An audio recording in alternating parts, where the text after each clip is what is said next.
Некако сега се наоѓаме во еден временски момент кога малку се враќаме и наназад. Малку од една дистанца ги гледаме работите и мислам дека може да кажеме дека ситуацијата во која се наоѓа Македонија, која под водство на коалицијата ВМРО-ДПМНЕ дуи последните 8 години посебно ги изгуби сите атрибути на една демократска земја, значи одговорноста за оваа ситуација лежи и во нас новинарите. Затоа што сериозен дел од нас, од нашата фела, за грст златници, така да се изразам, ја продадоа професијата.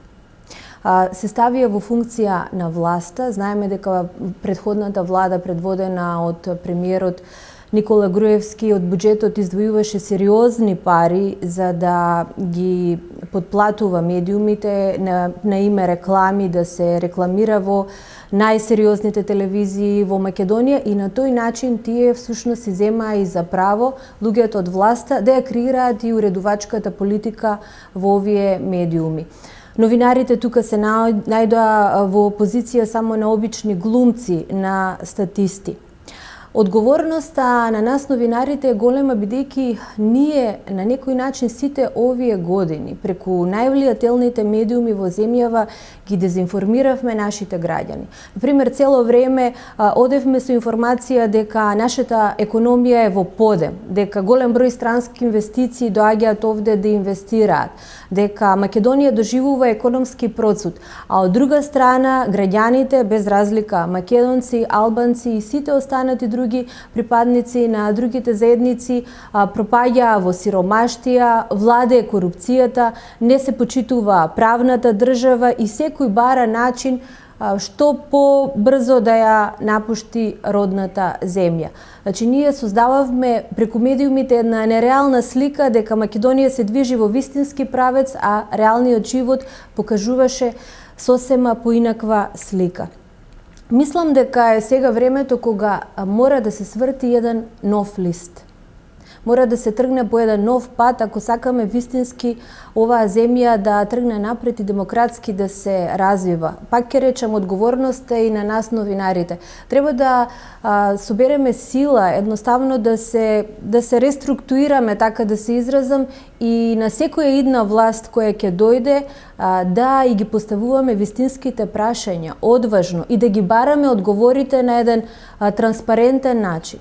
Бидејќи секоја идна власт би сакала да има што поконтролирано новинарство и медиуми. Никој не би се откажал од таа комотна позиција која досега ја имаше владата предводена од ВМРО-ДПМНЕ и ДУИ. Меѓутоа, ние треба да бидеме тука за конечно, од овие негативни искуства сите овие години да извлечеме една поука и поинаку да се поставиме. Да речеме не, да бидеме цврсти, да бидеме на линија на професијата и на интерес, и на линија на интерес на граѓаните. Тоа е наша должност. Ако не го правиме тоа, тогаш ние не ја работиме нашата работа како што треба. Односот не е ништо поинаков отколку кон останатите медиуми. Власта, генерално луѓето од власта, министрите и првите луѓе на институциите не се подготвени да зборуваат за нашиот медиум. Многу често се случуваше, например, да поканиме министри во нашето студио да говорат. Сепак нашиот медиум е регионално гледан, има сериозна публика и во меѓубројната диаспора во светот, не само во Европа, туку и во Америка, Канада, во Австралија.